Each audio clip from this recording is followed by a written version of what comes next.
morning. I used to be a former beauty content creator, and so I have tested thousands of products, had tons of stuff sent to me back in the day, and here are the drugstore products that I would recommend if you're on a lower end of the budget and you're just starting out with makeup. You need to get your kit going from the bare basics. When you have a small budget, there is nothing worse than your liquid makeup breaking in the makeup bag and pouring all over your powdered makeup. So my number one recommendation when you are looking for a makeup bag, if you want one, you don't need one, is to have a separate compartment for the powders and the liquids so they don't mix. Does a more perfect set of beginner makeup brushes exist?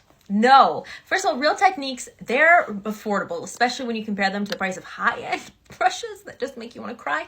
I've had mine for over 10 years. This one, you get your powder, your foundation, your blush/bronzer brush, as well as an eyeshadow brush and a sponge. You've got everything you need to start out your kit here. It's fantastic and they last a really long time and apply makeup well. The Physicians Formula Butter Bronzer is great for beginners, but honestly, it's the bronzer that I use personally just because it applies very smoothly. It lasts an incredibly long time. I've had mine for like 3 years now, and I finally hit pan. Great stuff. Single blushes are fantastic when you know what you like, you're wasting less products, but when you're first starting out, there's a pretty high chance that you're gonna want to experiment a bit before you find that perfect blush color that you love. And that is why I recommend, especially at the drugstore level, starting out with some of these blush palettes. First of all, a lot of them are super high quality. This one from NYX is really good for the price that you pay. It is fantastic. And chances are at least one of the colors is going to look good on you. There's a pretty high probability. I love this clear lip gloss. You don't need to spend a fortune on lip gloss. Just make sure it has at least 4-star reviews. All of these are linked on my Amazon storefront, plus a few extra affordable drugstore options that I really love for beginners.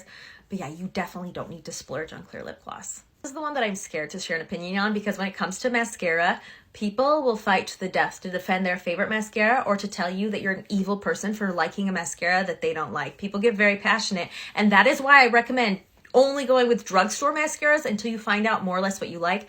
Some of the brushes have bristles. Some have a plastic one. Some have big, like a comb thing. Some of them have like a bigger, bushier brush. So much variety in formulation and like wand size and everything. And people are very passionate about what they like and dislike. When people don't like a mascara, they tend to hate it. And when they love it, they love it. This tinted hydrator from Wet n Wild is a holy grail product for me, but you're probably going to want to avoid anything that's heavy coverage when you're first starting out, just because you're still learning how you like to apply your foundation and what looks good on you. And when it comes to eyeshadow or bright colors, I 100% recommend either Makeup Revolution or NYX. They both have flawless options. Having a lot of variety in the palette will give you the opportunity to experiment and figure out what you like.